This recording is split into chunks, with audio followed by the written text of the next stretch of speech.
तारीफ अलग अलग है सर, जैसे सीजन में लगे और ऑफ सीजन में लगे। हाय फ्रेंड्स, अभी मैं धर्मशाला में हूँ और आज आपके साथ शेयर करने जा रहा हूँ धर्मशाला का ओवरव्यू। तो फिलहाल यहाँ का मौसम, अगर आज डेट की बात करें, आज है 2 मार्च, 2 मार्च है आज। बहुत बढ़िया धूप निकली हुई है, जैसा कि आपको दिख ही रहा है, बिल्कुल मेरे चेहरे पे सामने की ओर से आता हुआ। लेकिन उसके साथ ही ये चमकते हुए पहाड़ देखो, बर्फ से लकदक। थोड़ा सा मैं जूम करता हूँ, ये देखो, ये सारे ये पहाड़ियाँ धौलाधार रेंजेज हैं ये, और बहुत ही खूबसूरत यहाँ से ये व्यू आते हुए पूरे एरियाज़ का। एक तो आपने कल का मौसम देखा, कितना ब्राइट सनी डे था। सेकंड को आज 3 है, 3 मार्च। तो ये देखो कितना घना यहाँ पे ये बादल छाया हुआ है पूरे आसमान में। अभी कैसे कल ब्लूज से दिख रहे थे, नीले आसमान बिल्कुल, और सामने जो धौलाधार रेंजेज हैं वो दिख भी नहीं पा रहे हैं, आज बादलों से ढके हुए हैं। और धौलाधार रेंजेस जो हैं ये क्या कहते हैं, बादलों को रोक लेते हैं। जब ये रोक लेते हैं, इसी कारण धर्मशाला में, मैक्लोडगंज में सबसे ज़्यादा बारिश होती है, बहुत ज़्यादा। और आज भी बारिश का मतलब पूरी संभावना मुझे लग रही है इस टाइम पे। लगभग आधे 1 घंटे में यहाँ पे अच्छी खासी बारिश हो जाएगी। लेकिन मौसम बहुत ही सुहावना बना हुआ और बहुत ही शानदार यहाँ पे ये व्यूज़ दिखते हुए। अभी जिस जगह से मैं अभी आपको ये व्यू दिखा रहा हूँ, वहाँ से ये धर्मशाला का ये वाला कुछ पार्ट दिख रहा है। फिर ऊपर जाके वहाँ मैक्लोडगंज है, बिल्कुल सामने की ओर। शाम को 6:30 हुआ है, 6:30 उस समय का मैं आपको ये मैक्लोडगंज स्क्वायर का व्यू दिखा रहा हूँ। और वहीं मैक्लोडगंज में उस हिल के उस साइड नडी व्यू पॉइंट है, वहाँ से वो पहाड़ी बहुत ही नज़दीकी आप देख सकते हैं। फिर यहाँ पे आ गया धर्मकोट और भागसू नाग, तो वाटरफॉल भी यहीं पे है।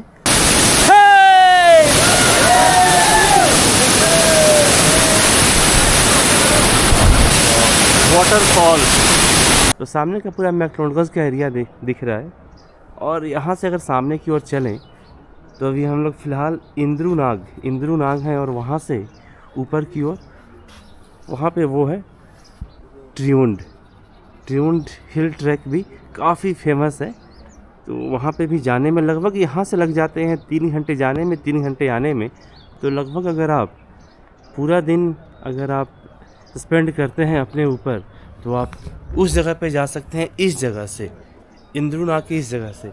तो हम लोग धर्मशाला के बिल्कुल टॉप पॉइंट पे हैं और ऑलमोस्ट लेवल है ये मैक्लोडगंज से। जैसा कि सामने मैं मैक्लोडगंज आपको दिखा रहा था, उसी के लेवल पे हम लोग ये इंद्रू नाग है। और ये वो जगह है जहाँ पे पैराग्लाइडिंग साइट भी है। यहाँ पे जो धर्मशाला का पैराग्लाइडिंग होता है वो यहीं पे होता है। यहाँ पे इंद्रू नाग मंदिर भी है, तो अगर आप आओ तो वो भी देख सकते हो। 10 मिनट लगने हैं मंदिर घूमने में, फिर पैराग्लाइडिंग करो। और यहाँ पे ये होटल, ये हेरिक हिल व्यू, तो यहाँ पे हम लोग रुके हुए हैं इस होटल में। यहाँ से शानदार नज़ारे में आपको ये प्रस्तुत कर रहा था अभी। ये देखो, ये कितना यहाँ से बढ़िया नज़ारे आ रहे हैं सामने। इन पहाड़ों में ज़रा खाने का मज़ा देखो, ये मिलने वाला है आपको, छोले भटूरे, फ्रूट्स और ये व्यू।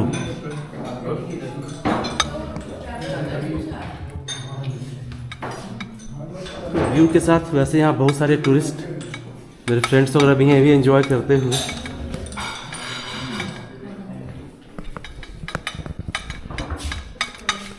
सोचना नहीं है, बनाओ प्लान और आ जाओ। इधर भी नीचे ये कैंपिंग वगैरह लगा हुआ है। सामने की ओर अगर आप देखें तो ऐसे बहुत सारे कैंपिंग आपको धर्मशाला के गांव तक आपको मिल जाएगा। उधर ऊपर भी आपको वहाँ पे ग्लैम्पिंग दिख रहा है पहाड़ियों पे, तो वहाँ पे भी काफ़ी सारे टूरिस्ट आते हैं और ग्लैम्पिंग वगैरह का मज़ा लेते हैं। तो इन सब जगहों पे मतलब आपको सुकून मिलने वाला है। अब मैं आपको वहाँ से व्यू दिखाता हूँ जो अभी सामने से मैं दिखा रहा था। बिल्कुल से अपोजिट आ चुका हूँ मैं। ये देखो स्टार डोम, जो ग्लैम्पिंग दिखा रहा था मैं, eco luxury stay and cafe. तो कुछ देर पहले वहाँ से मैं आपको ये दिखा रहा था, ये ग्लैम्पिंग। तो ये आप देखो, यहाँ पे पहुँच गया हूँ मैं और आया हूँ वहाँ से। वहाँ पे वो होटल रहा। वहाँ से लगभग 1-1.5 किलोमीटर ऊपर की ओर आए हैं हम लोग, और वहाँ से ये व्यू अभी फ़िलहाल देखते हुए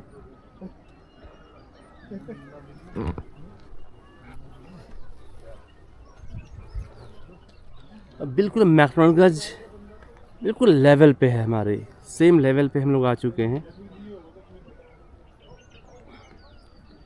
और ये स्टार डोम्स वगैरह सारे, और पूरा धर्मशाला यहाँ से दिखते हुए हैं नीचे ये।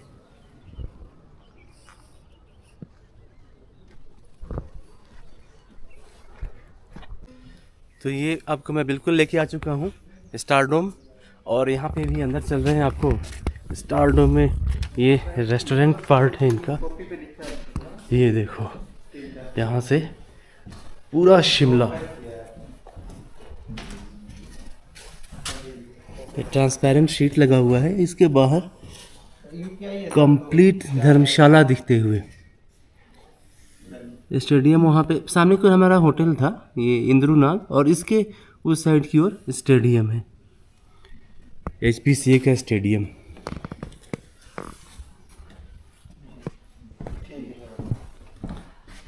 स्टार डोम का ये देखो, ये सीलिंग ये कैसे डेकोरेट किया गया है। और यहाँ पे चेयर वगैरह भी बिल्कुल वुडन, और ये टेबल देखो बिल्कुल यूं लोग लकड़ी का जो है ये कट करके वो पेड़ों से निकाला गया है, ये उसी को एज इट इज़ यहाँ पे रखा हुआ है। ये राउंड टेबल इनका।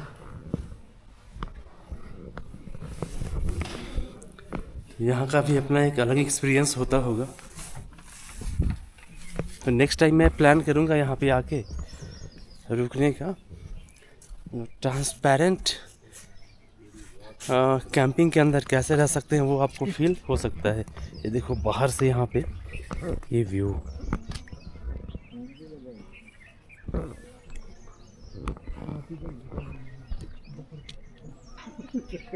थोड़ा सा जूम करके भी देख लो आप। तो यही स्टार डोम के ओनर हैं, मिलते हैं इनसे। Hello sir. हेलो, क्या नाम है आपका? मेरा नाम मनोज है। मनोज। अच्छा, मुझे बताएंगे यहाँ पे कितने तरह के रूम्स हैं और कितने टोटल नंबर ऑफ रूम्स हैं? 5 रूम है हमारे। 5 रूम जी, और 5 लग्जरी है। 5 लग्जरी है। तो पाँचों के 5 लग्जरी रूम्स हैं, तो उसमें इनके टैरिफ क्या है, फेयर क्या है? टैरिफ अलग अलग है सर, जैसे सीजन में लग गया और ऑफ सीजन में लगे जी। हाँ, तो अभी मिनिमम जैसे कितना? मिनिमम अभी 5,000 से स्टार्ट है और मैक्सिमम 8,000। 8,000 तक। अच्छा, तो अभी ऑफ सीजन है या पीक सीजन है इस टाइम पे? अभी ऑफ सीजन ही है। ऑफ सीजन है जी, अभी। अभी मार्च तो अभी के आपके कम ये ऑक्यूपाइड हैं आपके रूम्स वगैरह? ऑक्यूपाइड है अभी जी। तो 5,000 to 8,000 रुपीज़ में आपको यहाँ पे रूम्स मिल जाएंगे, डिपेंडिंग अपॉन सीजन, थोड़ा इसमें फ्लक्चुएशन। तो सीजन के टाइम पे मतलब कितने में मिल जाएंगे मिनिमम रूम्स? सीजन पे रेट अप डाउन होते रहते हैं सर, तो 12-12 हज़ार तक भी जाते हैं सीजन में 12,000 तक भी, क्योंकि डिमांड काफ़ी बढ़ जाती है और इनको भी जो सप्लाईज और सर्विसेज देने होते हैं, तो जो स्टाफ रिक्वायरमेंट है वो भी काफ़ी बढ़ जाता है। तो इन सब कारणों से उसका रेट बढ़ाना पड़ता है। तो जो गेस्ट आते हैं यहाँ पे उनका क्या एक्सपीरियंस रहता है यहाँ पे ऐसी जगह? बढ़िया एक्सपीरियंस है सर, हमारे रिव्यू चेक कर सकते हो आप। एक अलग रहता होगा होटल से? अलग है, वो तो अलग है, और रिस्पॉन्स भी बहुत अच्छा आ रहा है। तो वैसे टूरिस्ट जो यहाँ पे मतलब यहाँ पे वही लोग आते हैं जो पहले बहुत सारे होटल्स में रह चुके हैं और होटल से उब चुके हैं, उनके लिए बेस्ट जगह है ये। एक्चुअल में इसको टर्म क्या देते हैं इस जगह को? यही स्टार डोम, लग्जरी स्टे, और अपना कैंपिंग ग्लैम्पिंग। कैंपिंग ग्लैम्पिंग जी जी। तो ग्लैम्पिंग का एक अपना अलग अनुभव है, तो वो आप एक्सपीरियंस कर सकते हो। ठीक है सर, बहुत बहुत धन्यवाद आपका। Thank you, thank you. ये नीचे ये रूम्स बने हुए हैं, गेस्ट रूम्स। चलो आपको वापस लेके वहीं चलता हूँ टेरेस पे, जहाँ से मैं आपको वो व्यू दिखा रहा था ये सारा अपने होटल के टेरेस पे। तो फ़िलहाल धर्मशाला का अगर हम लोग वेदर की बात करें तो यहाँ पे अभी आजकल प्लेजेंट से मतलब प्लेजेंट वेदर ही है। धूप में है तो बहुत बढ़िया है, वो ज़्यादा ठंड नहीं है, लेकिन जैसा कि बारिश हो रहा था पिछले वीक में यहाँ पे फरवरी लास्ट वीक, तो काफ़ी यहाँ पे ठंड बढ़ गई थी और ऊपरी चोटियों पे पहाड़ियों पे काफ़ी यहाँ पे बर्फ़बारी हुई भी। तो अभी फ़िलहाल यहाँ पे जो टेम्परेचर है बहुत ही प्लेजेंट है, मिनिमम 6 डिग्री है और मैक्सिमम 16 डिग्री, वेरी प्लेजेंट। और ये बारिश के बाद यहाँ पे ग्रीनरी भी काफ़ी बढ़ गई है हिल्स में। तो हिल्स में तो ऐसे ही आ जाओ आप कभी भी, अच्छा ही लगता है। आपको फ्रेश एयर मिलते हैं इस जगह पे, फ्रेश एयर मिलेगा और आपको व्यूज़ मिलेंगे और आप मतलब रिफ़्रेशमेंट हो जाती है बिल्कुल। जो आजकल का जो डिजिटल टॉक्सिफिकेशन हो गया है हमारे लाइफ में, उससे बचने का एक ही तरीका है कि पहाड़ों में आ जाएं। वो आजकल बोलते हैं ना, माउंटेन्स आर कॉलिंग। तो आके 2-4-5 दिन यहाँ पे आप निकालो और फिर अपने आप को फ्रेश करके फिर वापस अपने काम पे जाओ और फिर लग जाओ फुल एनर्जी के साथ। तो ये एक फ़ायदा है यहाँ पे। तो अगर दोस्तों अगर आप धर्मशाला आते हो तो आपको जो मौसम मिलने वाला है फ़िलहाल आजकल, तो बिल्कुल ऐसा ही, ये क्लियर मौसम आप देख रहे हो, बिल्कुल ब्राइट सनी डे है 2 मार्च के दिन। तो ये अब ऐसा ही मिलेगा आपको टिल मई के बाद थोड़ी सी बारिश यहाँ पे बढ़ जाती है धर्मशाला में और मैक्लोडगंज वाले एरिया में। बट अभी फ़िलहाल ये मौसम जो ब्राइट सनी डेज हैं, वाइब्रेंट धर्मशाला आपको मिलने वाला है देखने में। तो ये चीज़ें आपको इस टाइम पे मिलेंगी, इसमें कोई दिक्कत नहीं है। बहुत ज़्यादा ठंड भी नहीं है और गर्मी तो है ही नहीं। यहाँ पे गर्मी आपको मई फर्स्ट वीक से थोड़ी शुरू हो जाती है धर्मशाला में, हल्की सी गर्माहट मिलती है। बट मैक्लो में वो भी ठीक है, मैक्लोडगंज में इतनी गर्मी वगैरह नहीं होती है। तो आप जब भी यहाँ पे धर्मशाला वगैरह आओ तो आप लगभग यहाँ पे 3 दिन का प्लान करो, फिर पूरा धर्मशाला घूम पाओगे। एक दिन मैक्लोडगंज घूमने में, एक दिन धर्मशाला घूमने में और एक दिन आसपास के एरियाज वगैरह एक्सप्लोर करने में, या फिर बैठ के बस ऐसे ही नेचर का आनंद लेने में आपको टाइम स्पेंड करना चाहिए। तो 3 डेज़ मिनिमम, और उससे ज़्यादा तो आप जितना भी ले लो कम ही है यहाँ के लिए। तो ये यहाँ का बेस्ट पार्ट है। तो ये वाला अगर आप पार्ट देखोगे, ये वाला सामने का, तो अभी इंद्रूनाग से इस साइड से कनेक्ट नहीं हो पाए हैं हम लोग मैक्लोडगंज के लिए। आने वाले टाइम पे हम लोग ऊपर से मैक्लोडगंज के लिए इंद्रूनाग से कनेक्ट हो जाएंगे। लेकिन अभी फ़िलहाल इस टाइम पे हमें थोड़ा सा ट्रैक करना पड़ता है उधर भागसूनाग वाटरफॉल के लिए, लेकिन हमें जाना पड़ेगा इस साइड से। पूरा धर्मशाला शहर होते हुए हमें ऊपर की ओर चढ़ाई करनी होगी। तो यहाँ से लगभग अगर मैक्लोडगंज देखें, मैक्लोडगंज स्क्वायर जिसके लिए जाना जाता है, वो फेमस है। दलाई लामा टेम्पल वगैरह भी वो सामने वाले एरिया में ही है। तो वहाँ पे अगर पहुँचना हो तो लगभग हमें यहाँ से 20 किलोमीटर हमें ये दूरी तय करनी पड़ेगी गाड़ियों से, कार से, टैक्सी से, उससे जाना पड़ेगा।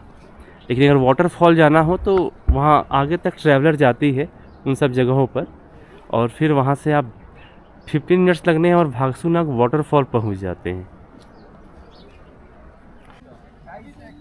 तो अभी देखो मेन धर्मशाला में लेकर आ गया मैं आपको, जहाँ पे क्रिकेट स्टेडियम भी है और ये यहाँ पे रनिंग ट्रैक्स, क्रिकेट स्टेडियम के जस्ट बगल में रनिंग ट्रैक्स भी बने हुए हैं। 400 मीटर्स का ट्रैक है ये पूरा, 1 राउंड। और सामने धौलाधार रेंजेज एज यूजुअल। तो सबसे ज़्यादा ब्यूटीफुल जो एक सीनिक व्यू देता है ये धर्मशाला को, वो है सामने का धौलाधार रेंज। अभी ये स्टेडियम के अंदर आ गए हम लोग और यहाँ से ये व्यू देखो सामने का, जो नॉर्मली टीवी वगैरह में दिखाया जाता है मैचेस के टाइम पे। सामने को धौलाधार रेंज,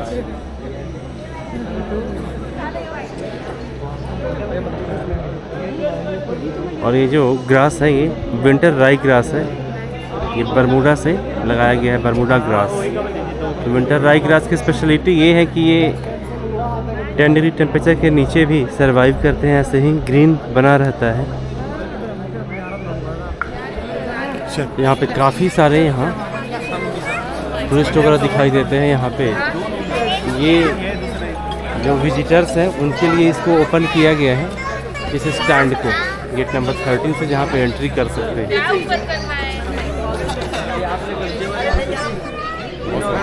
आओ चलते हैं फिर वहीं पे जहाँ से हमने इस वीडियो की शुरुआत की थी। देखो ये इन त्रिवेंड की पहाड़ियाँ जो बिल्कुल वाइट वाइट सा दिख रहा है, इसके ऊपर ये आसमान भी देखो कितना मतलब ब्लूज के साथ है, बिल्कुल क्लियर स्काई है, एक भी ट्रेस नहीं है यहाँ पे क्लाउड्स के।